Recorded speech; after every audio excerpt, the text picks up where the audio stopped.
We're going to wrap up on this brilliant day, and I'm just going to see, can I steal Eoghan O'Mara Walsh just for a few minutes, not clad in an itsy witsy teeny weeny yellow polka dot bikini. Eoghan, biggest takeaways from this year? Obviously, we need a special dedicated ban and tea slot for next year. Yes, we certainly do. The B&Bs are alive and well. I think it's been a great day. I mean, I think it's a great testament to our industry that we can bring so many people together in such a sort of a coherent way. Everyone's singing pretty much from the same hymn sheet. You know, there's a lot of disparate businesses in the room, kind of managers, leaders within tourism, but we're all kind of pulling in the one direction. We're all trying to showcase the best of the country to a domestic market and an international audience. Optimistic about what the Minister had to say this morning? A bit like Jim said, I was very impressed by the Minister.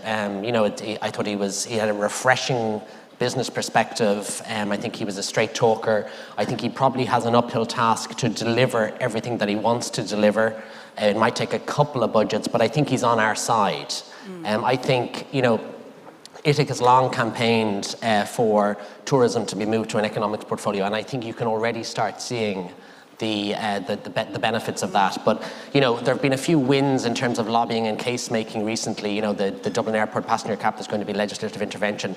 VAT 9 is on the table, whether it's delivered straight away or not, at least it's on the table. And we're now in an economics portfolio. But what I've learned over the years is that lobbying and case making is a journey, it's not a destination. And I guarantee we'll be here this time next year and something else will have arisen. So I think that's why it's so important to bring everyone together today to really make the case that we are a unified, coherent sector and a credible sector as well. And it's been said many times before, but we're the largest Indigenous industry, the biggest regional employer. The industry works really well with the agencies. Great support today from our sponsors, Fáilte Ireland, Tourism Ireland and AIB.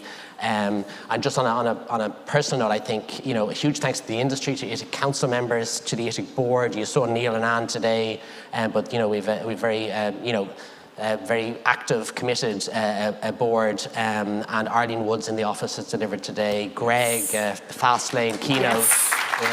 Yes. So, and also, I'd say, Derval, a big thanks to you, because, you know, I can only imagine how exhausting it is to be here, to deal with everything. Thank you.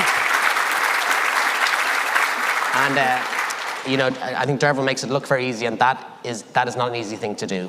So I was saying to Eoghan earlier, it's kind of like studying for your A-levels, trying to get up to speed on it. But look, it is a pleasure as always, and thank you very, very much. Yeah. I'm very excited. Let me just see that. I'm so pleased with myself at 1 minute to 4. Yeah. To be saying to you all, thank you. I'll let you go on. Thank you so very, very much. Because that's a wrap. What a day, what a series of guests. I'm so excited we finished before 4 o'clock, because that means you have all deserved the glass of wine that is waiting outside for you. And don't forget that beer on draft from Smithwick's and the brilliant Smithwick's experience in Kilkenny. It's really well worth a visit. Once again, thanks to our sponsors, Fáilte Ireland, Tourism Ireland and AIB, as well as Kilkenny Tourism for that fabulous lunch.